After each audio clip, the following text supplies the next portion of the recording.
함께 보신 하나님의 말씀은 고린도전서 14장 20절에서 40절까지의 말씀입니다. 고린도전서 14장 20절에서 40절의 말씀입니다. 우리 교독으로 함께 보겠습니다. 형제들아, 지혜는 아이가 되지 말고 악에는 어린아이가 되라. 지혜는 장성한 사람이 되라.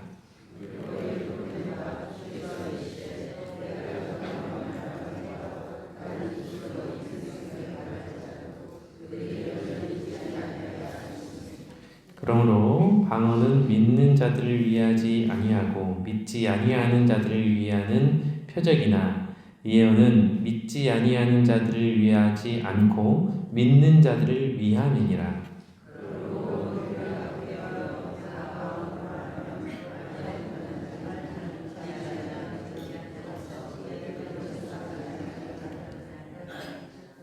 그러나 예언을 하면 믿지 아니하는 자들이나 알지 못하는 자들이 들어와서 모든 사람에게 책망을 들으며 모든 사람에게 판단을 받고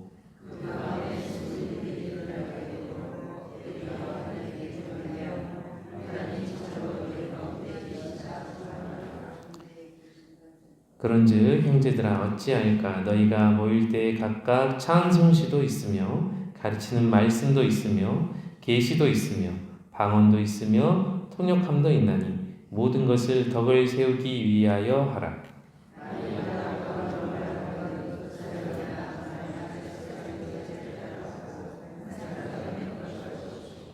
만일 통역하는 자가 없으면 교회에서는 잠잠하고 자기와 함께 말할 것이요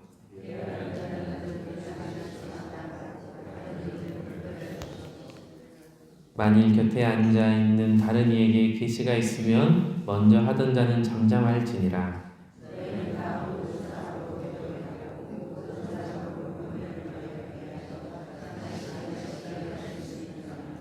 예언하는 자들의 영은 예언하는 자들에게 제재를 받나니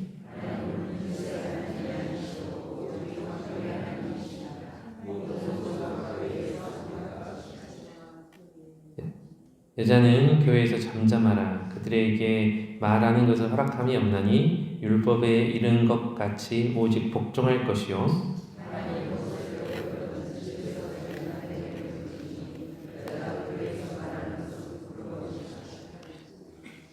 하나님의 말씀이 너희로부터 나는 것이냐 또는 너희에게만 임한 것이냐.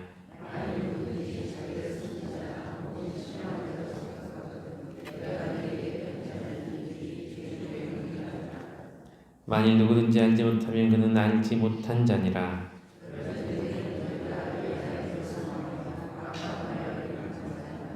함께 보겠습니다. 모든 것을 품위 있게 하고 질서 있게 하라. 아멘. 네, 여러분 오케스트라 아시죠? 여러 악기들이 함께 모여서 지휘자에 의해서 하모니를 맞춰서 연주를 하면은 너무너무 아름다운 음악이 되지요. 그런데 이 수많은 악기들이 지휘자의 지휘를 따르지 않고 바이올린은 나는 이 부분이 내가 더 잘 연주하고 내가 제일 잘해 하면서 바이올린 함께 합주를 해야 되는데 독주를 해버리거나 또 다른 악기들이 그와 똑같은 생각으로 내가 잘할 수 있는 내가 좋아하는 그런 파트에서 더 크게 소리를 내고 더 혼자 아름다운 소리를 내겠다고 다른 음을 내거나 그러면 그 음악이 망치는 것이죠. 오늘 바울 사도는 이 고린도전서 말씀을 통해서 무엇보다 질서에 대해서 말씀을 하고 있습니다. 수많은 악기들이 오케스트라에서 자기가 잘하고 좋아한다고 해서 다른 음을 내버리고 더 큰 소리를 내버리고 자기가 특별한 모습으로 연주를 하게 되면 그 오케스트라의 연주가 엉망이 되어지듯이 교회도 마찬가지라는 겁니다. 이 당시 고린도 교회는 영적인 엘리트주의가 있었다고 해요. 고린도 교회에 은사를 받은 사람들이 많은 겁니다. 다양한 은사들을 받아요. 방언도 하고 예언도 하고 또 다른 여러 은사들이 발견되었습니다. 여러분, 교인들이 은사를 받게 되고, 은사는 하나님의 선물이지 않습니까? 영적인 선물이죠.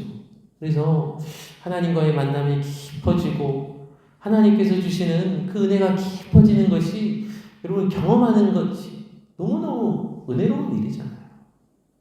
그런 분들과 함께하면 더 덕이 되고 은혜가 되고 더 하나님에 대해서 알아가게 되고, 여러분 그렇게 돼야 될 텐데 이 고린도 교회에서 이 은사 받은 분들이 많아지는데 점점 분위기가 이상하게 가는 거예요. 이분은 이런 은사를 받았네. 저분은 저런 은사를. 근데 저분이 받은 은사가 더 뭔가 신령해 보여. 그러면 이분들이 은사를 받은 사람들에게 쫓아가는 겁니다.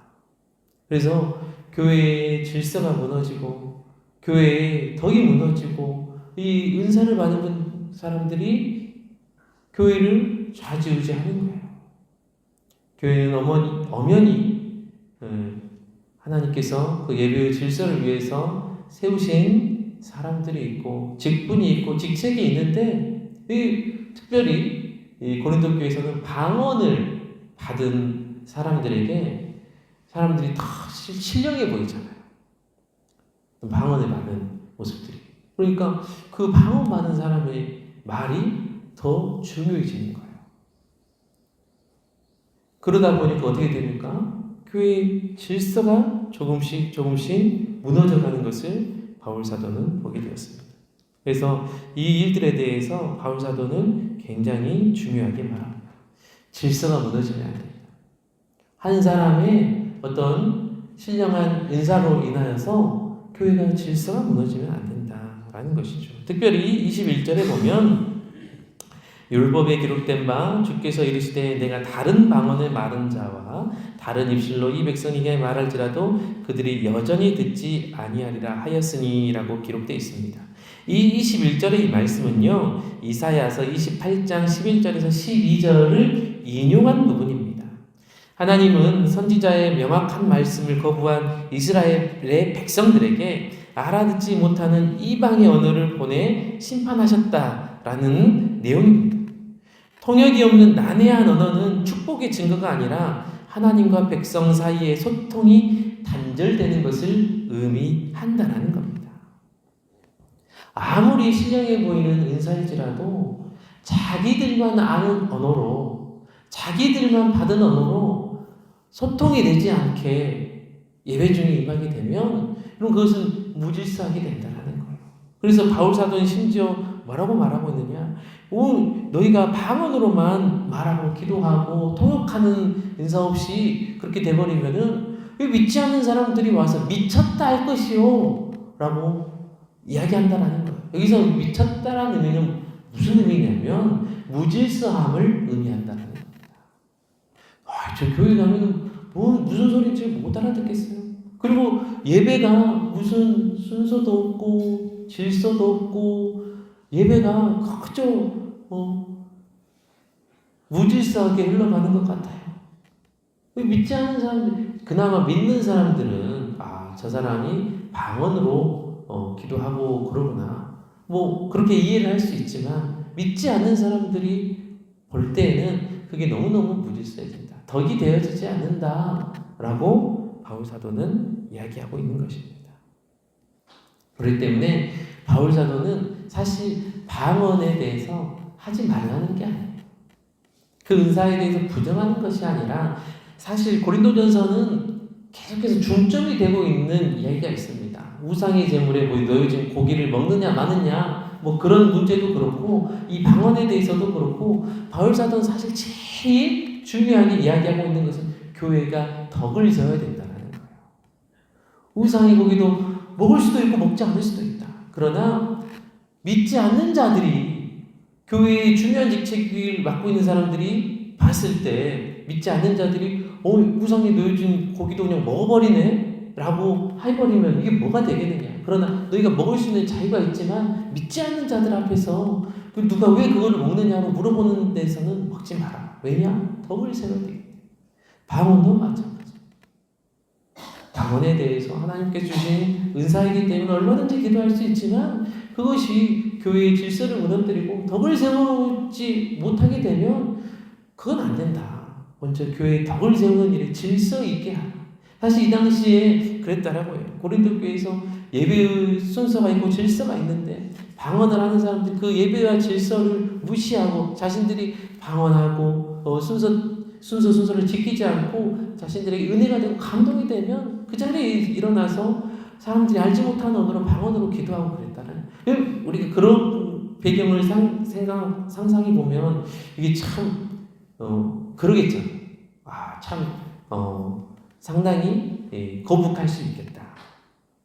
왜냐하면 이 방언의 은사를 받은 분들이 그 당시에 굉장히 존경을 받고 존중을 받고 신령한 은사다라고 이렇게 인정을 받았기 때문에 예배 이미 짜여진 질서와 순서에 상관없이 감동이 된 대로 일어나서 방언으로 기도하고 알아듣지 못하고 사람들은 그런 어려움이 있었다라는 거예요. 그래서 바울 사도는 항상 방언을 할 때에는 통역하라는 은사를 있는 사람들과 함께하고 질서 있게 예배를 드려라고 당부를 하고 있는 것입니다. 그래서 33절에 보면 하나님은 무질서의 하나님이 아니요 오직 화평의 하나님이시니라. 모든 성도가 교회에서 함과 같다라고 말씀하고 있습니다. 교회에서 예배할 때 누구도 소외되고 배제되어서는 안 된다. 은사를 받지 못한 사람도 소외되거나 배제되어서는 안 된다. 모두가 다 같이 하나님께 순전함으로 온전함으로 예배를 드릴 수 있어야 한다라고 바울 사도는 당부하고 있는 것입니다. 오늘 우리 교회도 마찬가지인 것이죠. 은사적인 부분도 그렇고 어떤 봉사를 하고 또 섬김을 잘했을 때 어떤 분들은 일을 너무너무 잘해요. 네. 어떤 분들은 표도 잘 만들고 미리미리 뭘 이렇게 쫙 하기도 하시고 잘하는 분들도 있어요. 근데 또 반면에 그분처럼 또 못하는 분들도 있어요. 그럼 여러분 비교해서는 안 됩니다. 누구는 이렇게 잘하시던데 그 사람 왜 그런지 그러면 안 돼요. 교회는 여러분 잘하려고 하는 게 아니겠습니까? 이 바울 사도가 오늘날 교회에서 그런 일들을 본다면 방언이 아니라 어떤 일을 잘하고 못하고에 대해서 분명히 이런 식으로 얘기했을 거예요. 일 잘하는 사람을 추종하지 마라. 일 못한 사람도 함께 다 같이 덕을 세울 수 있도록 질서 있게 해라. 라고 분명히 그렇게 당부하고 말씀하지 않았겠습니까? 또한 우리가 34절의 말씀을 보면 여자는 교회에서 잠잠하라. 그들에게는 말하는 것을 허락함이 없나니 율법에 이른 것 같이 오직 복종할 것이요 라고 말씀합니다. 여성분들이 잘못 보면 이게 배경을 이해하지 못하고 보면 너무너무 시험 들 수 있어요. 이 말씀은 여자분들이 교회에서 의견을 내고 말하는 것에 대해서 바울 사도가 막는 것이 아닙니다. 이 당시에 어떤 몇몇 분들은 여성들이 예언을 하고 방언을 하는 분들이 있었어요. 그런데 이 남편이 또 교회에서 같이 예배 생활을 하고 신앙생활을 하는데 남편이 뭔가 이야기를 할 때 이 그런 신령한 은사를 받은 여성들이 남편에 대해서 평가를 하는 거예요. 공공의 자리에서. 그러면 남편이 뭐가 됩니까? 여성들이 아무리 신령한 은사를 받고 아무리 영적인 은사를 받았다고 할지라도 사람들이 많은 곳에서 공적인 자리에서 남편을 판단하고 평가해서는 안 된다. 그러면 가정의 질서가 무너질 수밖에 없으니 아무리 영적인 은사를 받았다 할지라도 가정에서의 질서 또 교회에서의 질서가 있으니 그런 남편을 또 무시하는 그런 행동을 해서는 안 된다. 라는 것을 말씀하고 있다라는 것입니다. 그렇기 때문에 여러분 오늘 현대 여성분들이 교회에서 직책을 맡고 일을 맡고 뭔가를 하는 것에 대해서 막는 말씀이야. 다만 질서 있게 해야 된다. 가정과 교회에서 모두가 다 하나님께서 주시는 은사가 있지만 또한 그 질서를 잘 지키는 그런 일들이 너무너무 중요하다라고 바울사도는 가르쳐주고 있는 것입니다. 여러분 바울사도는 40절 말씀에 모든 것을 품위 있게 하고 질서 있게 하라고 고린도 교회 성도들에게 당부하고 있습니다. 교인이 지켜야 되는 품위가 무엇이겠습니까? 그것은 질서를 지켜내는 것. 우리가 각자의 은사를 받은 분들, 또 직분을 받은 분들, 또 직책을 받은 분들, 모든 분들이 하나님 앞에서 서로를 존중하고 서로를 섬겨가면서 질서 있게 교회를 세워갈 때 그것이 바로 교인의 품위를 세워갈 수 있는 길이다라고 말씀하고 있습니다. 오늘 우리 상한교회가 믿는 자의 품위를 지켜내고 하나님께 주시는 그 은혜의 질서를 잘 드러내어서 많은 사람들에게 덕을 끼치고 믿지 않는 자들도 와서 봤을 때 너무나 은혜가 되고 덕이 된다라는 그런 우리 교회로 나아갈 수 있기를 간절히 축복합니다. 기도하겠습니다. 은혜와 사랑의 하나님 감사합니다. 우리 하나님의 몸된 교회를 질서 있게 세워감으로 품위 있는 우리 성한교회가 되게 하시고 믿음이 약한 자들에게도 하나님의 은사와 하나님의 은혜가 더욱더 아름답게 끼쳐질 수 있도록 하나님 우리 모두가 다 영적인 은혜와 질서를 지키게 하여 주시옵소서.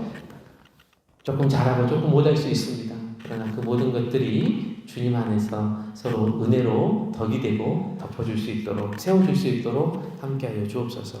이 새벽에 1,000번째로 드리는 기도 가운데 하나님께서 응답하시고 함께하여 주시옵소서. 영육간에 아프고 지쳐있는 분들 계시면 하나님의 선하신 손으로 인하여서 치유하시고 회복시키시고 하나님께서 은혜 위에 은혜를 베풀어 주옵소서. 담임 목사님 청빙 기간에 있사오니 하나님 귀하고 복된 담임 목사님 청빙이 되어서 우리 성한교회가 주님 앞에 더욱더 믿음의 교회로 쓰임받게 하여 주시옵소서. 감사드리며 예수님의 이름으로 간절히 기도드립니다. 아멘.